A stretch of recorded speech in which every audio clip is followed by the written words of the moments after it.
Today I have something different, but not that different. It's still a car, but this one is electric. It's not a Tesla, or honestly, it kind of turned out to look like a Tesla Prius crossover. It looks like a sporty Prius. It looks like a Prius trying to be cool.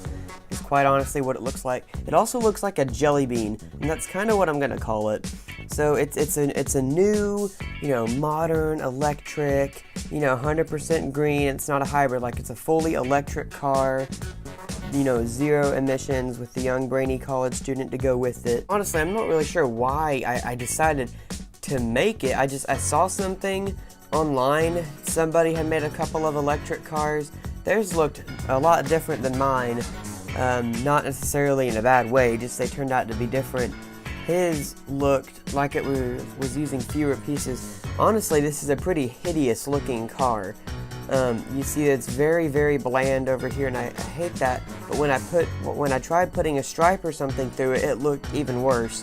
So I went ahead and left it as is.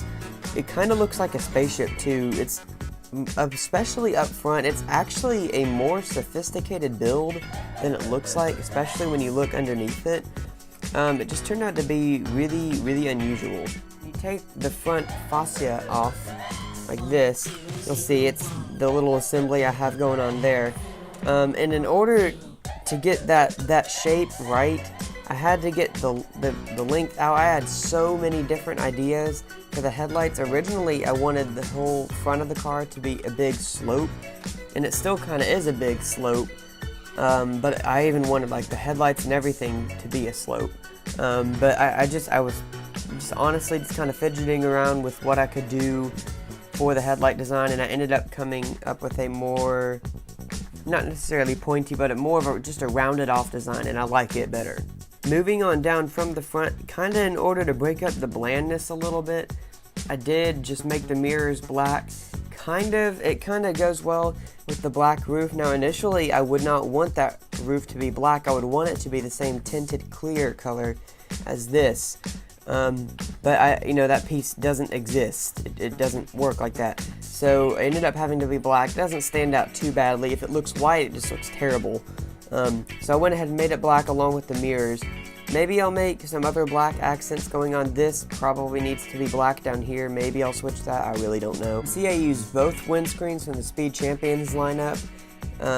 Because I wanted it to be entirely glassed in, and if I only had another one of these that wasn't printed, that would have been really nice to put back here, but I don't have one, and I'm not purchasing any Lego anytime soon, so that'll just have to wait. Along the back, you can see there's the charging port, and I'll show you a little bit more of that in a minute, and there's just a license plate. This is not a Tesla, so it's not a super luxurious car, but it has some nice amenities to it. You can kind of think of this one as the one with the top trim level. Again, I'm not even completely sure what this is, but you can see on the inside there are some red seats. They look pretty luxurious, and you see it does have navigation, has Apple CarPlay or whatever, and you'll notice the steering wheel is on the right side, right as in like the right, right left. It's on the right side. So the reason I did that was because this sticker, Lego did not make. They made one for Europe, and they just made the same one here. I'm not sure why, but when you put the steering wheel on the left side and the console on the right side, the navigation system is way far away from the driver. I'm not sure why they didn't just make a different sticker for the US sets, but they didn't. So this is a right-hand drive car. Go ahead and show you the rest of the interior. I'll just go ahead and take both of these off, and you'll see there are, it's a four-seater car.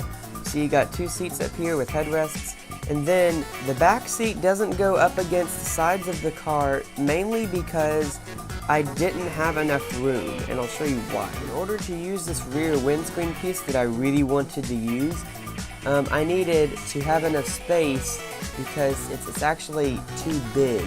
You see, it sinks kind of below the seats. So that's why there are the crevices there. It doesn't look too bad. It doesn't stand out a whole lot, and you can see right through the car, but I don't think it's that bad, and it works, and I still got a pretty comfy looking seat to go into the back. And you will see there are actually no studs holding this down, because the entire rear fascia actually goes all the way up against the fenders. It goes pretty far back. So this sub-assembly had to go on, and since there were no studs, nothing really holds this on. But once you get it clipped in, it stays on surprisingly well. It doesn't want to fall out. I would prefer to have the first seats up a little bit higher, but like I said, there's really no way I could, you know, it has to be up against the walls. And those seats being at the level that they are, it provides some extra, some extra strength for the windscreen piece. So it doesn't want to fall down all the time, which is kind of nice too. So you can see we're over here by Schweitzer Market, and as I zoom in, you can see that I added a hodgepodge electric car charger that will need to be greatly perfected very soon. But it's that ugly little green and white thing over there with the little string attached to it. It has a black touchscreen in the center, so it's kind of a nicer one. It's a fast car charger, but you can take the idea is anyway, you can take your electric vehicle, come over to Schweitzer Market, and back on into this electric car vehicle spot only. And I showed you the charging port on the back, the jumper plate. You can back in, take the electric vehicle slot, plug the car in, and save the planet. I'm sorry, I really shouldn't hate on electric vehicles like that, but it makes a lot of economic sense for some people to have electric vehicles. But me as a car enthusiast, and a classic car enthusiast at that, with the whole electric vehicle thing kind of being overhyped a lot right now, it can get quite annoying at times. But anyway, I mean, yeah, my brother actually owns either a 14 or a 2015 Nissan Leaf, and it's a nice car, and they've really enjoyed having it. They've had it for the past several months, not quite a year yet, but they've enjoyed it, and it's been a nice car. They live in a very, very urban area in the city, so it does make sense for them. And I know, they get overhyped so much a lot of the time. I think the main reason why people buy electric vehicles is so they don't have to pay for gas, and they can charge their vehicle, at their apartment complex or at where they work or whatever. I think that's the main reason why, but then some people will take it to a different level and it really gets annoying. But anyway, that really doesn't matter. I made a Lego cart. It's electric. It looks like a jelly bean. I'm going to call it the jelly bean. And that's that. Thank you for watching the video. I'll see you in the next one. Subscribe, like, comment, whatever. Thanks for watching.